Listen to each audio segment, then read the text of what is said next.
The wind carries death across the frozen wasteland.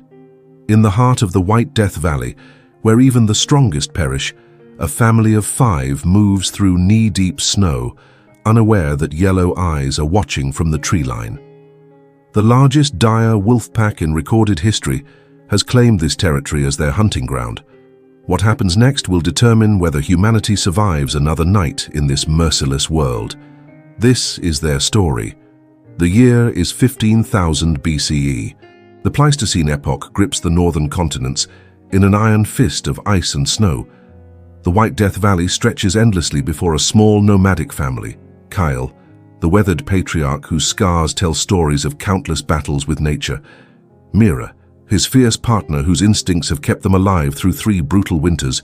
Their teenage son Jorik, whose lean frame belies his growing strength. 8-year-old Lyra, whose bright eyes still hold wonder despite the harsh world. And elder Thane, Kale's aging father, whose wisdom comes at the cost of failing strength. The landscape is a cathedral of death.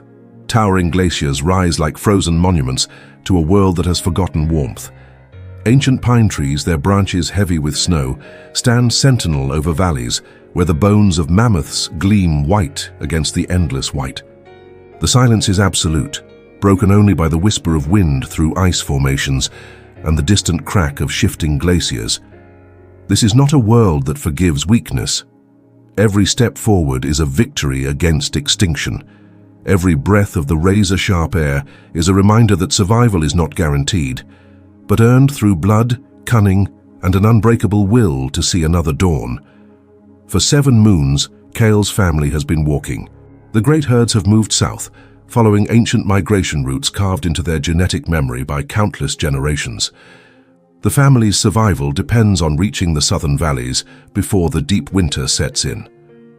A journey that has already claimed the lives of 2 other families from their scattered tribe.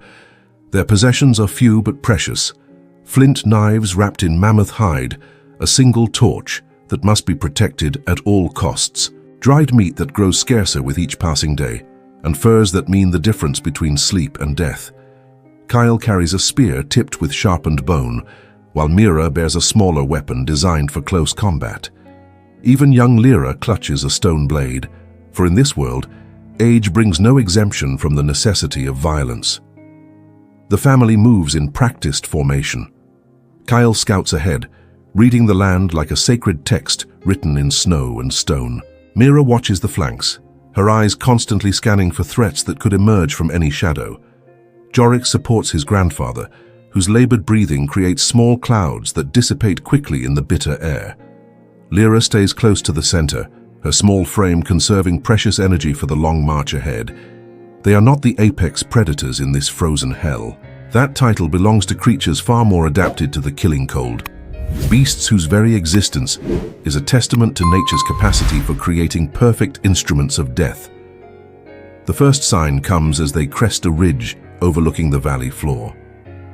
Kyle raises his hand, and the family freezes instantly. Below them, carved deep into the snow, are tracks unlike any they have seen before.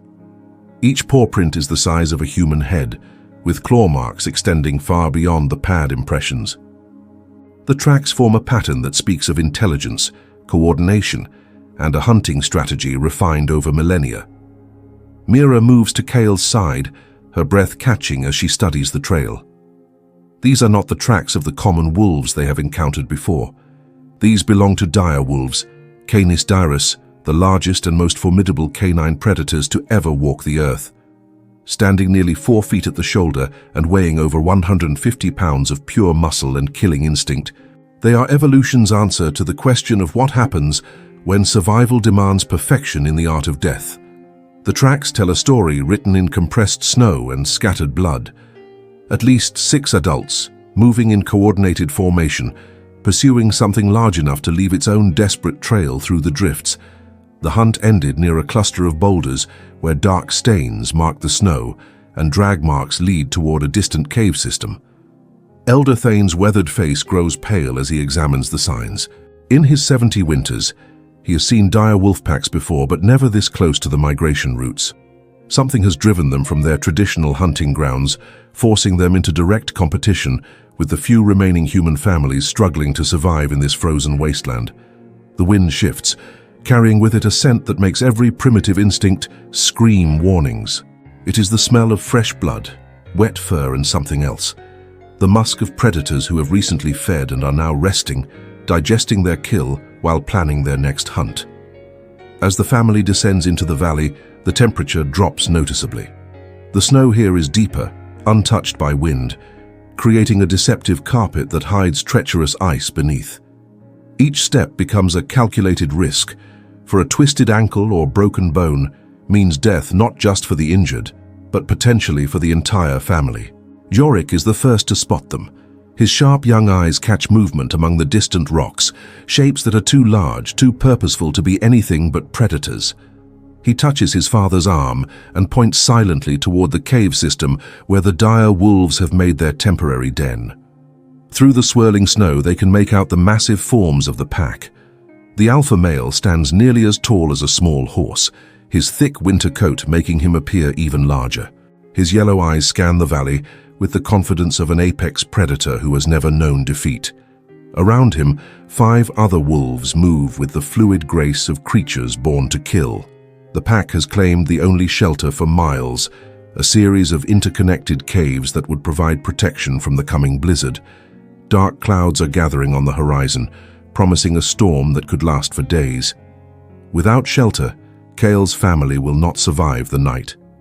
But the dire wolves show no intention of sharing their territory. As the wind carries the human scent toward them, the pack begins to move with deadly purpose. The alpha raises his massive head and releases a howl that echoes through the valley like a declaration of war. It is answered by his packmates, creating a symphony of sound that speaks of hunger, territory, and the ancient law that only the strongest survive.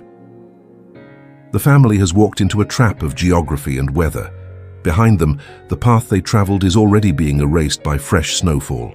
Ahead lies the only shelter within reach, guarded by 6 of the most efficient killers nature has ever produced. To their left and right, the valley walls rise too steeply to climb, especially with Elder Thane's failing strength. The dire wolves begin their approach, moving with the patient confidence of predators who understand that time is on their side. They spread out in a hunting formation, perfected over thousands of years, cutting off escape routes while maintaining optimal striking distance. The alpha wolf's howl triggers an ancient response buried deep in human DNA, the primal terror of being prey. Lyra instinctively moves closer to her mother, while Jorik's grip tightens on his stone blade. Elder Thane's breathing becomes more labored, not from exertion, but from the recognition of death approaching on 4 legs. Kyle makes a decision that will determine their fate. Rather than retreat into the open valley where they would be easy targets, he leads his family toward a cluster of fallen boulders that offers partial protection. The rocks form a natural fortress, but one with limited escape routes. It is a gamble born of desperation. They will make their stand here or die here. The dire wolves respond to the family's movement with calculated precision. The alpha and 2 subordinates begin a direct approach, while the remaining 3 circle wide to cut off any retreat. Their yellow eyes never blink, never waver from their intended prey. Steam rises from their nostrils in the frigid air, and their massive paws make no sound as they move through the snow. Mira positions herself between the approaching pack and her children, her smaller spear ready to strike. She knows the mathematics of survival. Each wolf outweighs her by 50 pounds and possesses jaws capable of crushing bone with a single bite.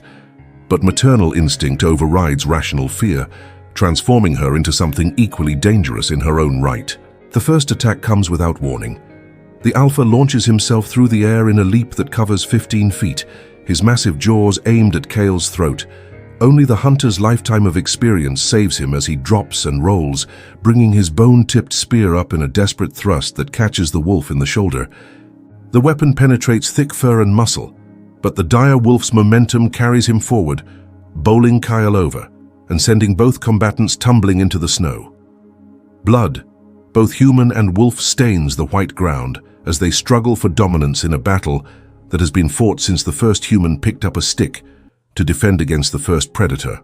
The wounded alpha's roar of pain and rage signals the full assault. The remaining wolves converge on the family's position with terrifying speed. Jorik finds himself face to face with a female dire wolf whose scarred muzzle speaks of countless successful hunts. His stone blade seems pathetically small against her massive frame, but desperation lends strength to his young arms. Mira engages two wolves simultaneously, using the rocky terrain to her advantage. She dances between the boulders, forcing the predators to attack one at a time while seeking opportunities to strike with her spear. Her movements are fluid, economical, born of a lifetime spent balancing on the knife's edge between life and death. Elder Thane, despite his age and failing strength, proves that wisdom can be as deadly as youth. He uses his knowledge of wolf behavior to predict their attacks, calling out warnings to his family while wielding a burning branch from their precious fire. The flames create a barrier that the wolves respect, buying precious seconds for the others to reposition.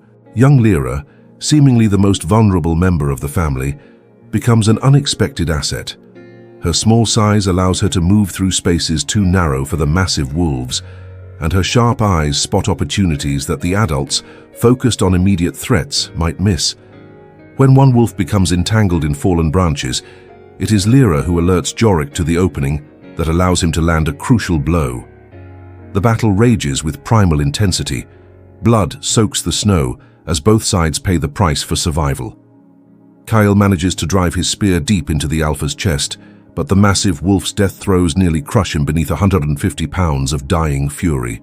Mira's precise strikes find vital points on her attackers, but each successful defense costs her precious energy she cannot afford to lose. The turning point comes when Jorik, fighting with the desperate strength of youth, manages to blind one of the wolves with a perfectly placed thrust. The injured predator's howls of pain and confusion disrupt the pack's coordination, creating the chaos that Kyle's family needs to press their advantage. Desfecho. O Prexo de Vitoria. As the last dire wolf falls, silence returns to the White Death Valley. But it is not the peaceful quiet of victory. It is the ominous stillness that precedes nature's final judgment. The storm that has been building throughout the battle now unleashes its full fury, turning the air into a whirling wall of ice and snow that reduces visibility to mere feet. The family has won their battle against the dire wolves, but at a terrible cost. Elder Thane lies motionless in the snow, his ancient heart finally succumbing to the strain of combat and cold. Kyle bears deep wounds that will leave permanent scars if he survives long enough for them to heal. Mira's left arm hangs useless at her side, torn by massive fangs that came within inches of her throat. But they have claimed the caves. The shelter that will keep them alive through the coming storm is now theirs, purchased with blood and the life of their eldest member. As they drag themselves into the rocky refuge, they carry with them not just their wounded bodies, but the knowledge that survival in this world demands sacrifices that leave permanent marks on both flesh and soul. Inside the cave, surrounded by the bones of the dire wolves' previous victims, the family huddles around a small fire built from their dwindling supply of fuel. Outside, the blizzard rages with the fury of a world that has no mercy for the weak. The wind carries the scent of more predators, drawn by the smell of fresh blood and the promise of easy prey. Lyra stares into the flames, her young mind processing the reality that survival is not a destination, but a daily battle against forces that never rest, never forgive, and never forget. In her eyes, the last traces of childhood innocence flicker and die, replaced by the hard wisdom that will either keep her alive or drive her to madness. The White Death Valley has claimed another victim, but the family endures. Tomorrow they will continue their journey south, carrying with them the scars of this encounter, and the knowledge that in this frozen hell, every dawn is a gift that must be earned through blood courage and an unbreakable will to see another day. As the fire burns low and the storm continues its assault on their shelter, one question remains unanswered. What other horrors await them in the endless white wasteland that stretches between them and the promise of spring?